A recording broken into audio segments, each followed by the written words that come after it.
Jews were once more welcome in Iran than in any other Muslim country. At one point, Iran had the largest Jewish community in the region, even bigger than some in the West.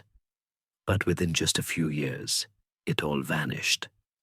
Not because of war, not because of hate, but because of a secret one that's been buried for over 40 years.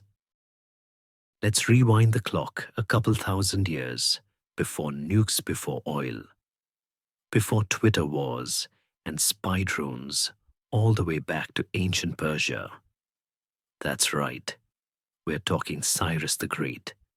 Beards, down to your waist, and sandals, made for strolling through the desert. Once upon a time, around the 6th century BCE, the Jews weren't doing so hot. They'd been conquered by the Babylonians, kicked out of Jerusalem, and forced into exile. Enter Cyrus the Great King of the Persian Empire, and believe it or not, one of history's more chilled conquerors. Cyrus didn't just allow the Jews to return to Jerusalem, he encouraged it. Even funded the rebuilding of their temple. This wasn't some fuzzy act of kindness. It was good empire management. Let the people worship their own gods, and they're less likely to stab you in your sleep. Still, for the Jewish people, this act made Cyrus a hero. Like literal Book of Isaiah prophecy level hero. This began a strange but enduring relationship between Jews and Persians. Jewish communities thrived in cities like Susa and Ecbatana. For centuries, Persia was actually a safer home for Jews than many places in Europe, while kings in the West were busy launching crusades or pointing fingers during plagues. Persian Jews were doing business building synagogues and debating theology over pomegranates. Of course, it wasn't all sunshine and hummus. There were periods of persecution, particularly under later dynasties. But overall, Persian Jews weren't just tolerated, they were woven into the fabric of society. By the time the Islamic conquest rolled in around the 7th century, CE Jewish life in Iran had been going strong for over 1,000 years. Now, fast forward a bit or a lot. By the 20th century, Iran's Jewish population was one of the largest in the Middle East outside of Turkey. They were doctors, shopkeepers, lawyers, even members of parliament. And yes, they celebrated Persian New Year with just as much flair as their Muslim neighbors. The point is, long before Israel was a state Iran, and the Jewish people had deep tangled roots, which leads to an awkward truth, one that gets lost in modern shouting matches and flag burnings. The idea that Iran and Israel are natural enemies. That's actually pretty new. For centuries, their relationship was more like an old married couple, complicated, familiar, sometimes grouchy, but strangely interdependent. So what changed? Well, as with most dramatic breakups, it started with a revolution, some secret weapons deals, and a bit of meddling from superpowers with an appetite for oil. But let's not get ahead of ourselves. We're just getting to the good part, because next up, we move into the 20th century. The modern states are born alliances get awkward, and Israel and Iran begin their bizarre Cold War bromance. Bring popcorn, coming off the ancient alliance vibes. You'd think Iran and Israel would stay at least Facebook friends, right? And weirdly, they kind of did.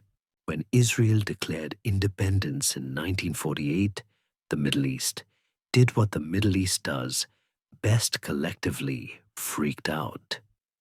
Most Arab and Muslim majority countries slammed the door shut. But Iran peeked through the curtains. Now it's important to know who was running the show in Tehran at the time. Enter Mohammad Reza Pahlavi, aka the Shah of Iran. This guy ruled with a blend of oil wealth, Western fashion, and just a dash of dictatorship. And he wasn't exactly a fan of the Arab world's hardline stance against Israel. He was, however, a fan of strategic friendships, especially ones that annoyed his rivals. So while Iran didn't immediately roll out the red carpet for Israel, it did something much sneakier. It quietly built ties behind the scenes. No parades, no high fives, just discreet handshakes between embassies, business deals in neutral countries, and secret intelligence sharing that would make James Bond raise an eyebrow. By the 1950s and 60s, these quiet connections got deeper. Israel needed allies, Iran needed tech arms, and friends who could help keep the Soviets and Pan-Arabism at bay. It was like two nerdy kids at a school dance, not popular, not loud, but surprisingly coordinated. And then there was oil, sweet slippery oil. Iran had tons of it. Israel, not so much. In a region where most pipelines were controlled by enemies, Israel needed a lifeline. So what did Iran do? It built one, literally. A secret pipeline ran between Eilat and Ashkelon, moving Iranian oil to Israel and bypassing the chaos of the Suez Canal. It was the kind of thing spies toast over. On the military side, the friendship deepened. Israel helped train Iran's secret police. Savak, not exactly a badge of honor, but a bond nonetheless. Israeli engineers built radar systems, irrigated deserts, and even shared agricultural tech. Iran, in return, bought Israeli weapons, some of which were so secret, even the US pretended not to know. And guess what? The two countries also had nuclear flirtations. Yeah. In the 1970s, Iran started sniffing around nuclear energy, and Israel was happy to offer guidance. Because nothing says trust like whispering sweet plutonium dreams to each other. But like any relationship built on secrecy and mutual convenience, the cracks were always there. Iran's clerics grumbled. Israel's public never saw the full picture. And in the background, revolutions were brewing, political, religious, and ideological. Still, from 1940 to 1979, Iran and Israel were not enemies. In fact, for 3 decades, they were quietly the most functional dysfunctional couple in the region. Publicly distant, privately cozy. Then came 1979. The party ended. The masks came off. And the new regime in Tehran didn't just change the locks, it torched the whole building. But that's a story for the next section. Spoiler alert. It involves angry crowds, hostage crises, and a whole lot of yelling in Farsi. Remember that secret bromance we just talked about? Oil pipelines, radar systems, maybe a little nuclear wink-wink. Well, picture it all going up in flames. Literal flames. Flags burning embassies, stormed angry crowds, chanting like, "It's the worst karaoke night in history." Welcome to 1979. The Iranian Revolution wasn't just a political shake-up. It was a full-on identity reboot. Out went the Shah, a flashy pro-Western monarch with a fondness for champagne and Elvis hair. In came Ayatollah Ruhollah Khomeini, who had zero interest in disco or diplomatic subtlety. His revolution wasn't about changing the curtains. It was about burning down the house and rebuilding it as an Islamic theocracy. And Israel suddenly found itself cast as the villain in this new script. Khomeini didn't just oppose Israel's policies. He framed the very existence of Israel as an insult to Islam, calling it a cancerous tumor and rejecting its legitimacy entirely. The shift was brutal. Overnight, Iran went from quiet ally to loud angry enemy. And not the unfriend on Facebook kind we're talking full exorcism. The Israeli embassy in Tehran stormed and handed over to the Palestinians. Iranian TV started airing pro-Palestinian programming. Iranian officials began referring to Israel as the Zionist regime, a term carefully designed to deny its statehood. But why such a dramatic 180? Part of it was religious ideology. Khomeini's vision of Islam was militant and anti-imperialist. And in his worldview, Israel wasn't just occupying Palestinian land. It was an outpost of American imperialism in the Muslim world. To oppose Israel was to oppose the great Satan's puppet.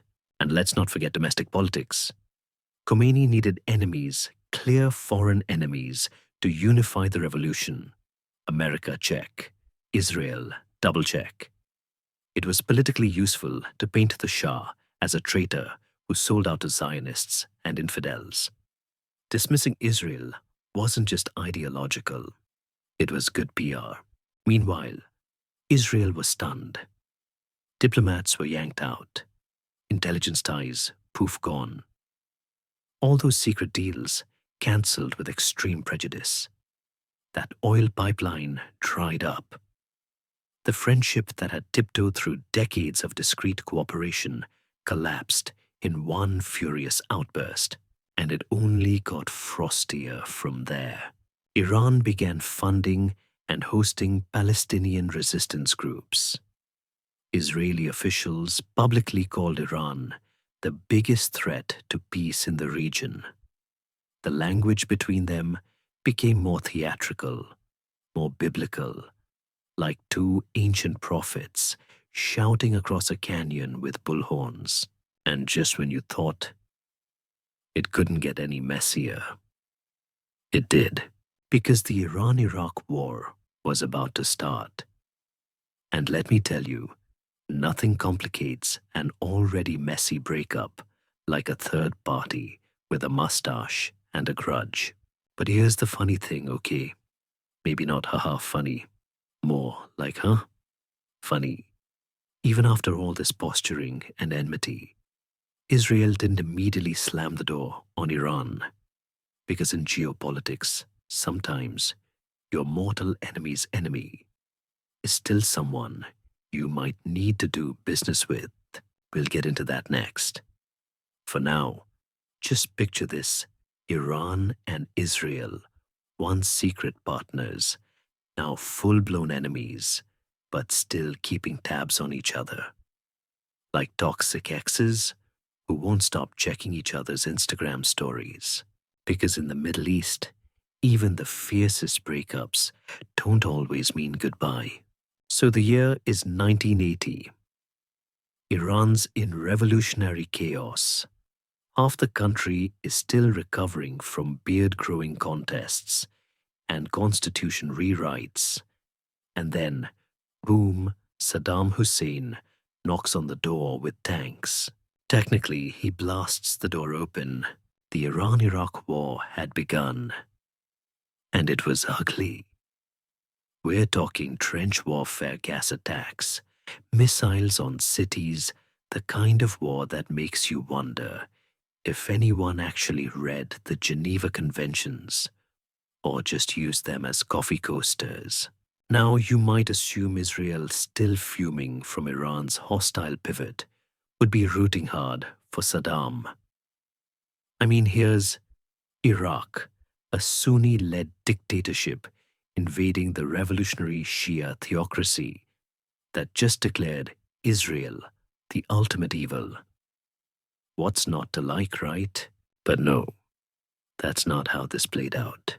Because once again, Middle Eastern geopolitics prefers its plot twists with extra paprika. Israel looked at the war and thought, wait a minute, If Iraq wins, we're in trouble. See, Israel had its own beef with Saddam.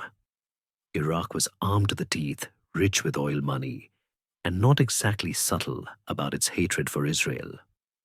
Saddam even fired Scud missiles at Tel Aviv during the Gulf War a decade later.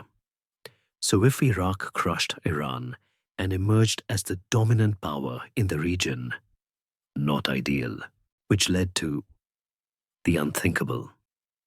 Israeli officials, even while publicly calling Iran a mortal threat, quietly lobbied the US and others not to let Iraq win outright.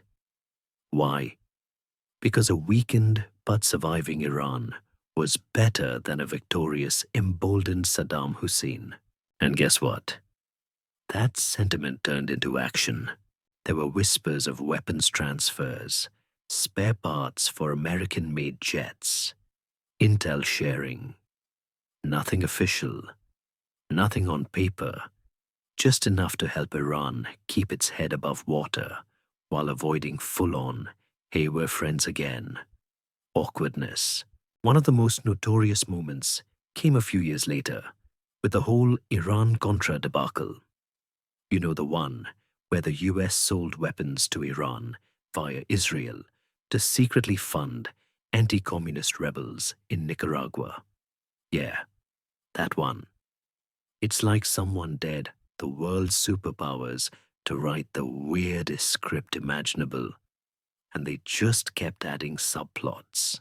Even while Iran was chanting death to Israel, it was buying weapons that had passed through Israeli warehouses. That's the kind of paradox that makes your history teacher sigh deeply and reach for their fourth espresso. But to be clear, this wasn't about trust. Israel and Iran didn't suddenly hug it out.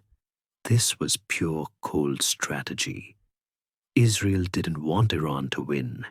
It just didn't want Iraq to win more. And what about the Palestinians, you ask? Well, Iran was doubling down on its anti-Israel stance by supporting resistance groups and broadcasting anti-Zionist rhetoric 24/7. So the war didn't mellow Iran's position. It just temporarily distracted from it. In the end, the Iran-Iraq war lasted 8 grueling years. Over 1 million people died. Nothing really changed on the map. It was like fighting over a monopoly board and ending the game with all the hotels burned down and the dock token missing.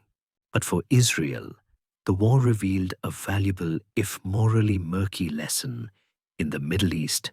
Today's enemy of my enemy might also be yesterday's business partner and tomorrow's arms buyer.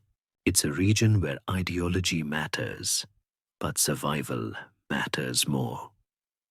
And in the smoky backrooms of realpolitik, sometimes even enemies exchange favors. Just not Christmas cards. Next up, the Cold War ends, the tension mutates, and we enter the suspiciously named Axis of Evil era. Bring a flashlight. It gets darker from here. The Berlin Wall crumbled.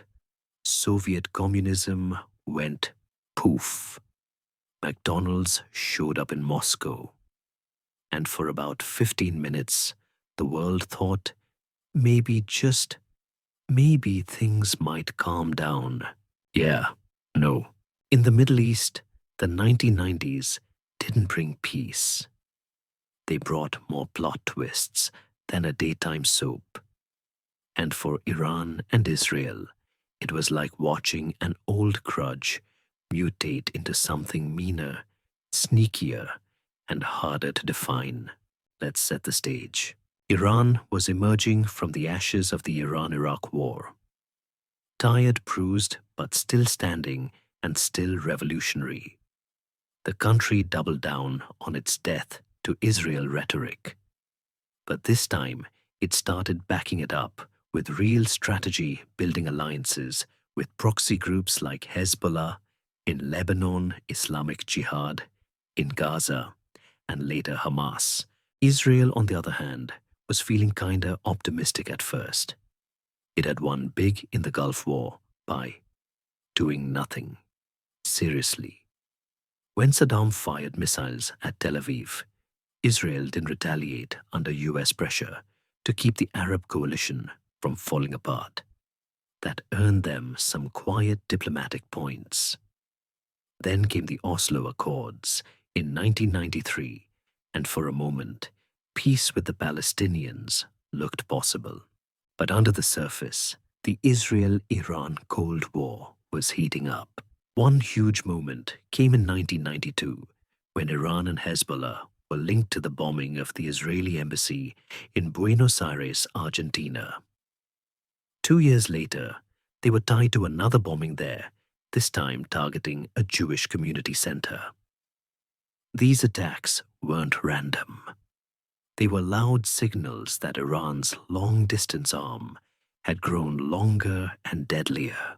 Meanwhile, Israel started making Iran its new obsession. Not Iraq, not Syria, Iran. Intelligence officials began warning of Iran's nuclear ambitions. Politicians used increasingly dramatic language. And by the end of the decade, Iran was officially upgraded from former friend to existential threat. In Washington, the US was getting nervous too. You might remember a certain phrase, axis of evil. Coined in 2002, it lumped Iran together with Iraq and North Korea, a group no one wants to be in.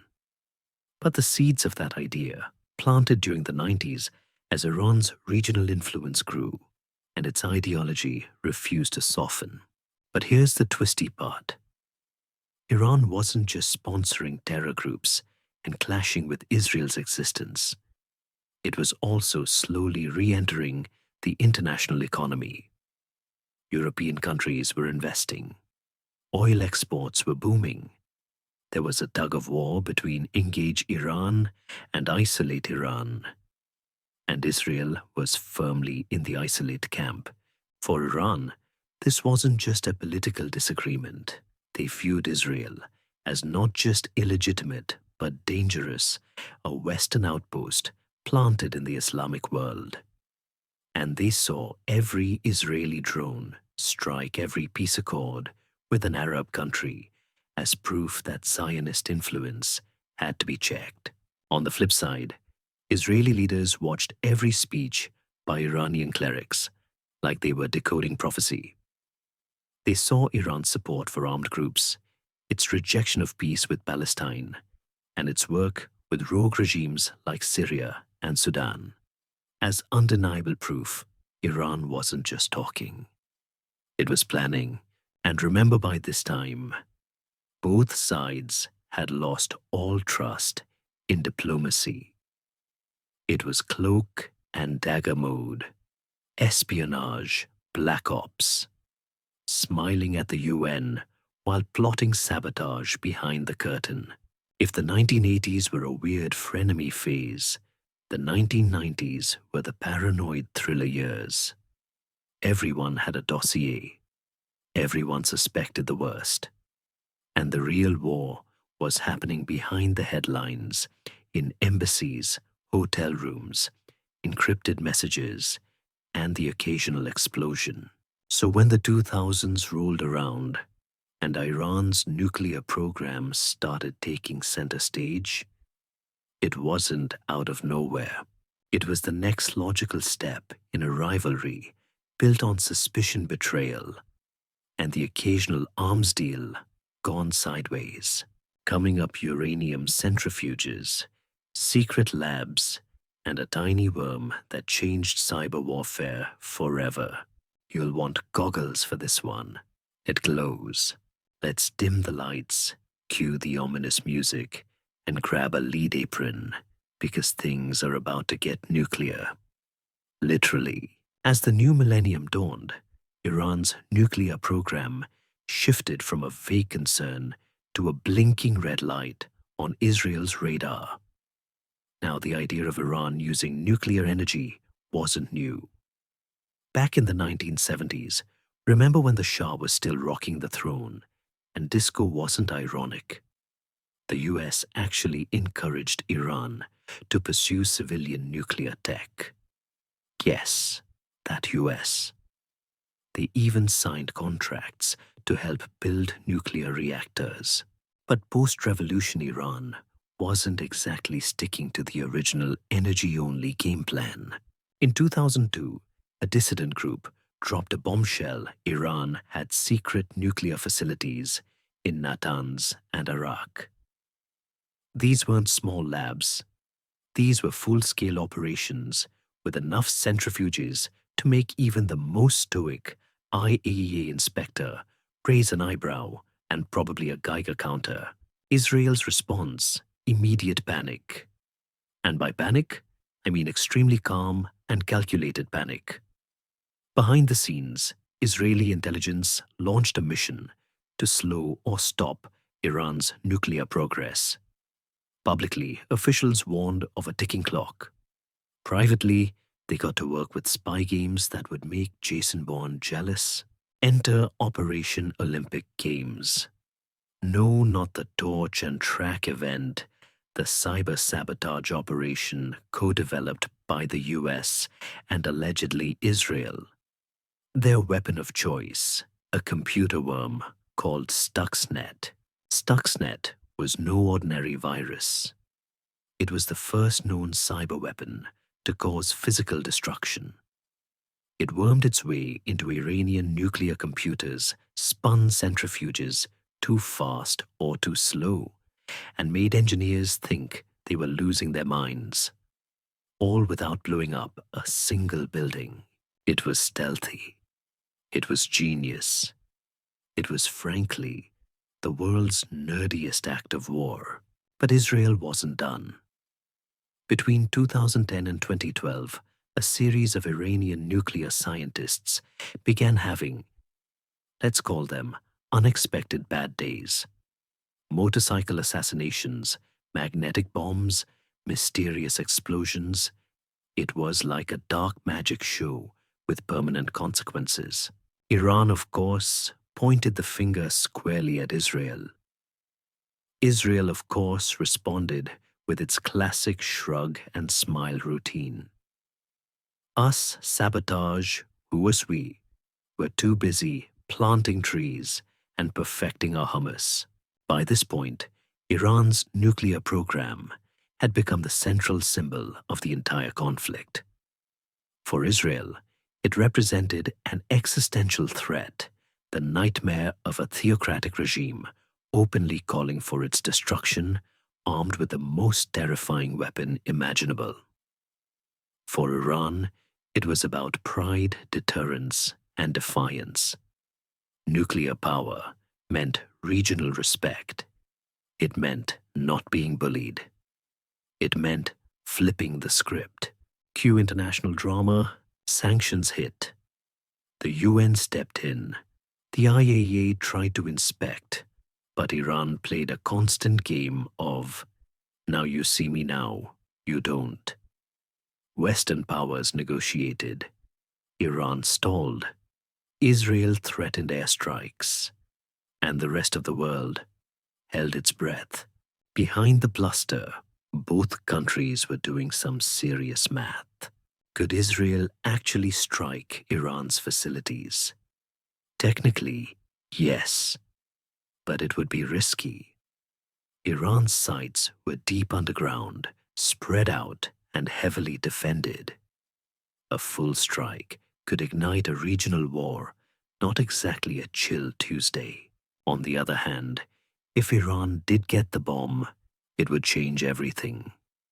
Israel's military edge compromised.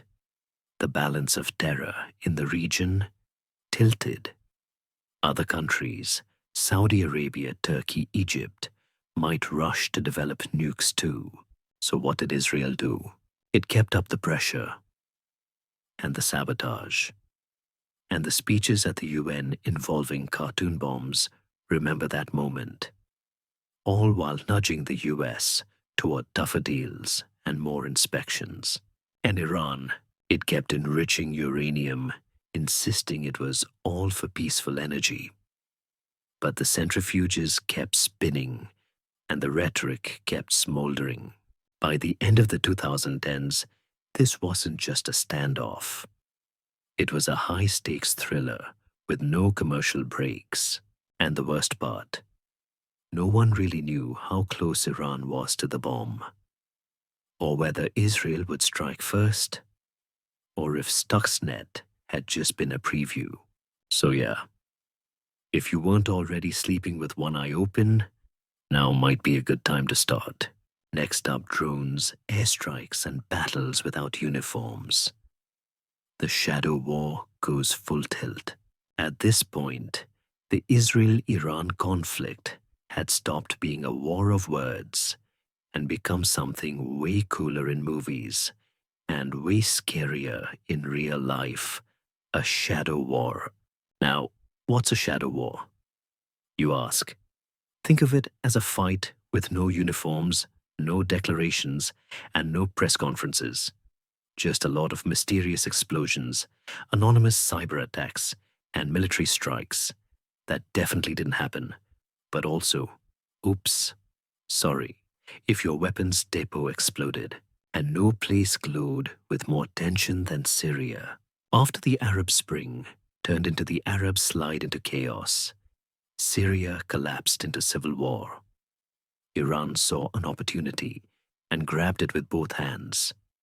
It poured billions of dollars and thousands of fighters into the country, backing President Bashar al-Assad. Why? Because a stable Syria meant a land bridge to Hezbollah in Lebanon, and Hezbollah meant rockets pointed straight at Israel's northern border. Israel watched this from across the fence and went, yeah, nope. Thus began an era of airstrikes. So many airstrikes. Israeli warplanes, often flying from Lebanese airspace, bombed Iranian arms convoys, command centers, and weapons factories in Syria. The message, we see you. We know what you're up to. And no, you're not building a missile garage next door. Iran, of course, didn't just twiddle its prayer beads. It retaliated, not always directly, but through its network of allies and proxies. Think of Hezbollah, Islamic Jihad, or those militias in Iraq and Syria that just so happen to have nice uniforms and suspiciously advanced rockets. And then came the cyber phase. If Stuxnet was the opening act, the 2010s delivered the full show. Iran and Israel started hacking each other like two caffeinated teens in a competitive coding boot camp. Water systems, transportation grids, security cameras. Nothing was safe. At one point, Iranian hackers broke into Israel's water control systems, allegedly trying to manipulate chlorine levels. Israel responded by shutting down Iranian port terminals, just to say, nice try. Now wait 3 days for your packages. But it wasn't just tit for tat. These attacks were psychological. They were about control, fear, humiliation. Imagine waking up to your national fuel stations suddenly down because someone in a hoodie with a Farsi keyboard got creative at 3 a.m. That's modern warfare, folks. Meanwhile, back in the skies, drones became the new toy of choice. Iran developed a whole catalog of drones, surveillance, suicide, you name it. And not just for itself. It handed them out like candy to allies in Yemen, Iraq, and Lebanon. These weren't just flying cameras. These were tactical weapons with GPS warheads and sometimes GoPro footage for added dramatic flair. Israel naturally had its own high-tech toys. It intercepted drones, mid-air struck drone factories, and ramped up its famous Iron Dome system to swat anything that dared cross the line. Oh, and assassinations. Still happening. Iranian scientists kept having terrible luck with brakes bombs or rogue snipers with impeccable timing. Israel never claimed responsibility, but again, the timing was poetic. Now pause for a second. It's easy to forget just how weird this all is. Two countries technically not at war, engaged in constant coordinated acts of sabotage and semi-secret violence across multiple continents. And yet, no formal declaration, no diplomatic breakdown. Why? Because they both need the ambiguity. Iran can't afford a direct war, not with its economy limping and its population, shall we say, less than thrilled about constant crises. Israel doesn't want an all-out war either. It prefers hitting precise targets over dealing with 1 million angry missiles from Hezbollah. So instead, they spar like underground prize fighters. Gloves off, cameras off, but always circling, jabbing, watching. It's a masterclass in 21st century conflict. The war no one declares but everyone feels. And yet, while the bombs fall and the firewalls fail, something else is happening. Arab countries are warming up to Israel, which brings us to camel rides, business class diplomacy, and Iran watching nervously from across the sand dunes. Coming up next, the Abraham Accords, and how a wedding Israel wasn't even supposed to attend turned into the event of the season. Imagine planning your whole foreign policy around the assumption that everyone else hates your enemy as much as you do, and then watching your neighbors start taking selfies with that enemy in luxury hotels, clinking champagne-free glasses, and announcing joint ventures in solar energy. That's basically what happened to Iran. It all started in 2020 when Israel, the United Arab Emirates, and Bahrain signed the Abraham Accords, a historic normalization agreement that came with lots of smiles, business cards, and very suspiciously enthusiastic LinkedIn posts. Later, Sudan and Morocco joined the party too, and suddenly, Israel had more Gulf friends than a sheikh with frequent flyer miles. And Iran was not amused. You see, Iran had long positioned itself as the champion of the resistance axis, standing up for Palestinians, opposing Western imperialism, and being the loudest voice against Zionist occupation. That narrative worked better when most Arab governments played along, or at least pretended to. But the Abraham Accords threw a wrench in that strategy. Arab states were now publicly recognizing Israel shaking hands on camera and hinting at cooperation on everything from AI to arms sales. And you know who was sitting quietly in the back of the room, furiously scribbling in a notebook? Iran, the Islamic Republic, immediately labeled the Accords a betrayal. Iranian officials warned of dire consequences for any Muslim country cozying up to the Zionist entity. State media launched a campaign painting the signatory countries as sellouts, or worspawns of the West. But beneath the anger was a more serious concern: isolation. For years, Iran had counted on Arab solidarity against Israel to balance power in the region. Now that alliance was cracking. And behind the scenes, Israel wasn't just exchanging falafel recipes. It was quietly building military and intelligence ties with the very countries that shared airspace with Iran. That's right. Israeli radar systems showing up in the UAE. Shared intelligence buzzing between Jerusalem and Riyadh. Yes, even Saudi Arabia was getting flirty, despite not signing anything officially. Suddenly, Israel was closer to Iran's doorstep than ever, and not with tanks, but trade agreements. This shift terrified Iran's leadership, not just because of Israeli influence, but because it exposed a painful truth. Iran wasn't the regional rock star it once imagined. Its proxies were strong, sure Hezbollah militias in Iraq, the Houthis in Yemen, but its popularity was fading fast among Arab governments, tired of conflict and hungry for tech tourism and Tesla dealerships. So what did Iran do?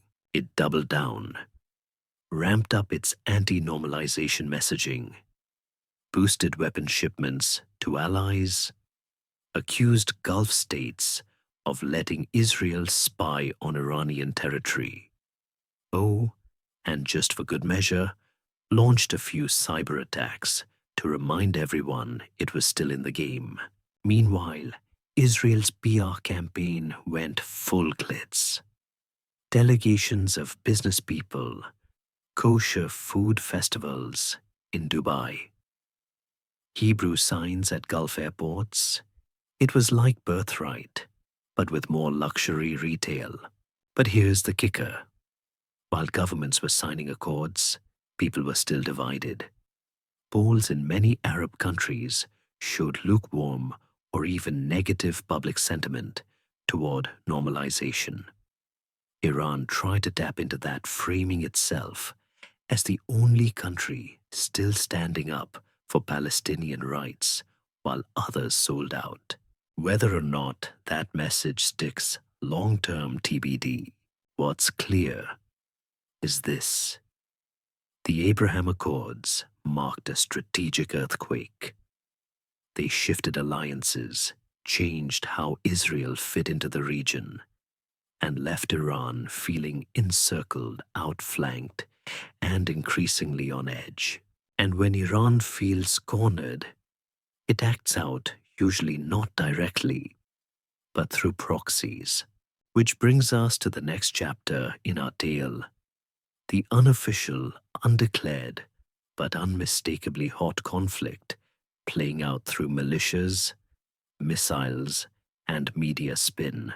Get ready for rockets, red lines, and some very nervous neighbors. By now, we've established that Iran and Israel don't exactly send each other holiday cards. But in this section, we're zooming in on their unofficial battlefield, a place where they almost never face each other directly, but where the bullets, bombs, and fiery speeches never really stop. Welcome to the world of proxy wars. Let's start with the granddaddy of all proxies, Hezbollah. Born in the 1980s during the Lebanese Civil War and trained in part by Iran's Revolutionary Guard Corps, Hezbollah is basically Iran's best regional buddy. It has a political party, a TV station, a militia stronger than Lebanon's own army. And oh yes, an arsenal of over 150,000 rockets pointed at Israel's north. For Iran, Hezbollah is its sword, sharp, loyal, and always ready to rattle its scabbard. For Israel, Hezbollah is a ticking time bomb. A 2006 war between the two lasted 34 days, left over 1,000 dead, and ended in a tense stalemate that still feels like it could reignite any minute, especially when Hezbollah digs tunnels under the border or fires off the occasional warning shot into open fields. But Hezbollah isn't the only piece on Iran's chessboard. There are Shia militias in Iraq and Syria, often with cute names like Kataib Hezbollah or Liwa al-Fatimiyun. But behind the scenes, they're heavily armed, Iran-funded, and frequently used to harass US and Israeli assets. In Syria, Iran has tried to turn post-Civil War chaos into permanent military footholds, placing weapons depots near civilian areas. A risky game Israel's Air Force plays whack-a-mole with on a weekly basis. And then there's Gaza. Iran doesn't control Hamas, a Sunni group with its own Islamist agenda. But it does fund train and encourage it. Islamic Jihad, also active in Gaza, is even closer to Iran's orbit. And every time things explode in Gaza, literally, there's a good chance some of that firepower arrived, courtesy of Tehran. Israel, of course, responds, usually with overwhelming force. Whether it's targeted airstrikes, cyber attacks, or quietly exploding suspicious warehouses in Damascus, Israel has made its own red lines, clear no strategic weapons, transfers to proxies. No permanent Iranian bases in Syria. No sitting quietly while rockets rain down on civilians. But here's the problem. The line between defensive and escalatory is blurry. One man's surgical strike is another man's provocation. And with each tit for tat, the danger grows that one day someone overshoots. One miscalculation, one rocket too far, one airstrike too bold. And suddenly, the conflict jumps from shadow boxing to gloves off slugfest. And let's not forget the psychological warfare. Iran funds media outlets across the Arab world that push anti-Israel narratives. Israel, meanwhile, runs sophisticated information operations that expose Iran's secret nuclear files. Remember that dramatic press conference where Netanyahu whipped out a whole warehouse worth of Iranian documents like a magician pulling rabbits? Both sides also know how to leak. Oh yes, leaking is an art form now. Anonymous sources reveal operations, strike plans, or secret talks, sometimes true, sometimes strategic fiction. It's diplomacy meets TikTok drama. But through all this, there's an eerie balance. Iran keeps pushing, but just enough. Israel keeps striking, but not too far. Because deep down, both sides know what's at stake. A full-scale war wouldn't just be destructive. It could pull in Lebanon, Syria, Iraq, the Gulf states, the US, and maybe even your neighbor Carl if he stands too close to the wrong missile.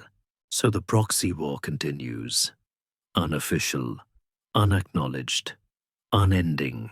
And as red lines blur into smoke trails and alliances shift in the sand, there's still one question echoing behind all the drone footage and deflected missiles. Why are these two countries locked in this endless, exhausting spiral? Good question. And that, my sleepy friend, is exactly what we're answering in our final chapter. So here we are. After 2,500 years of weirdly tangled history, Cold War handshakes, cyber worm sabotage, and more proxy drama than a reality show reunion, we arrive at the question everyone keeps asking. What is this really all about? Well, it's complicated.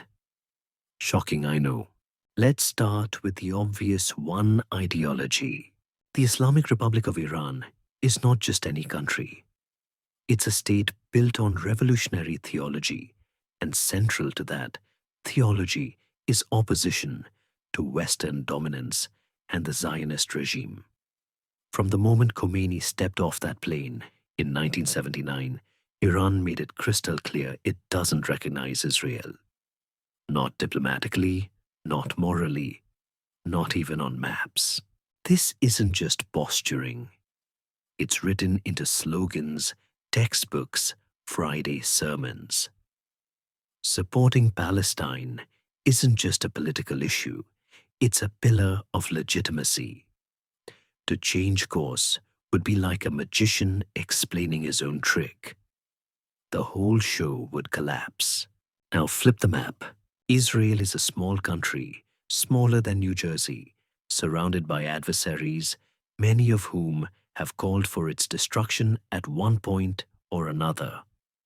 Since day one, survival has been the national obsession.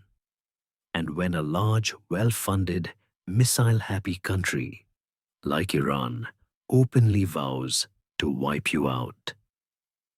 Yeah, you're going to take that personally. So yes, religion and identity matter. But let's be real.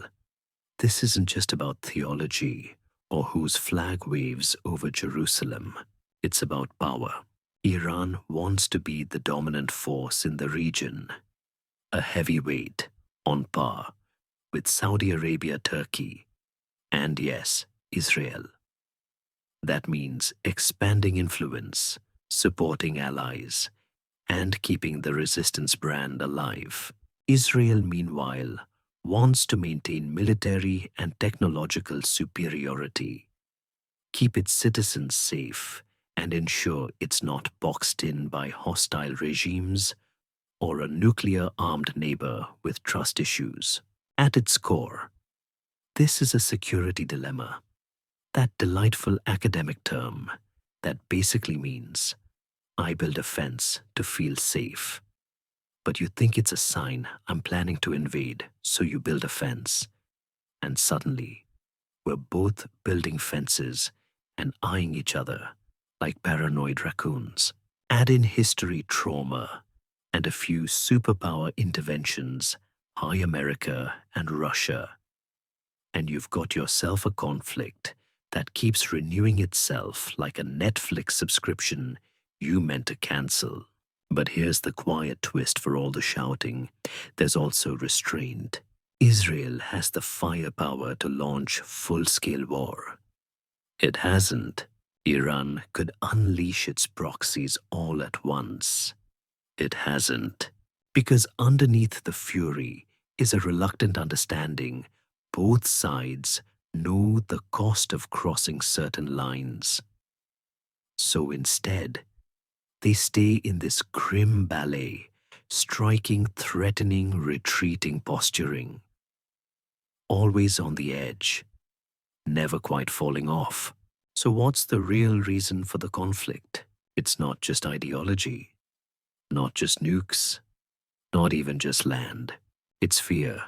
Fear of destruction, fear of betrayal, fear of letting down your guard for 1 second and losing everything.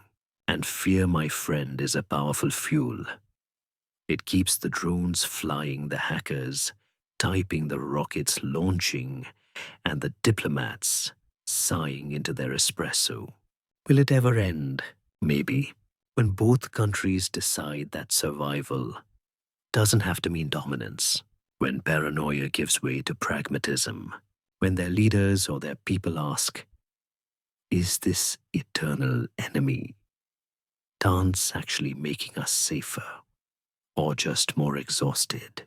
Until then, the war without a name rolls on.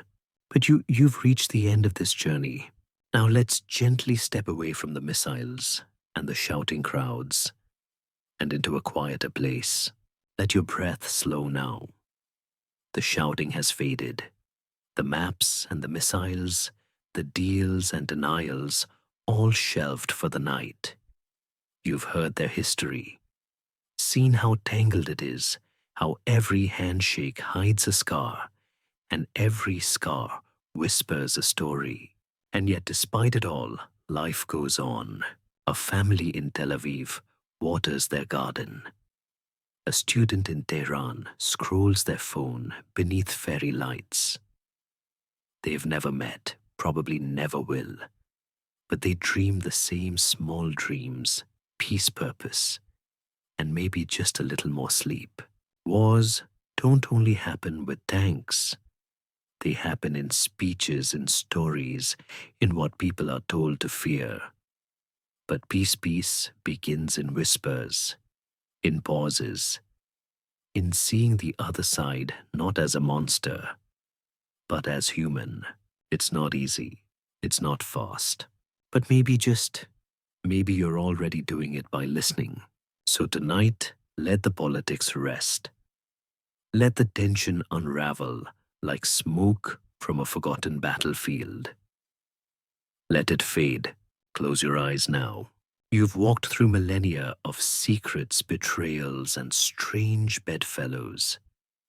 You've seen revolution radiation and reality-bending alliances. You've watched shadows fight shadows. And now, let it all drift away like sand through an hourglass.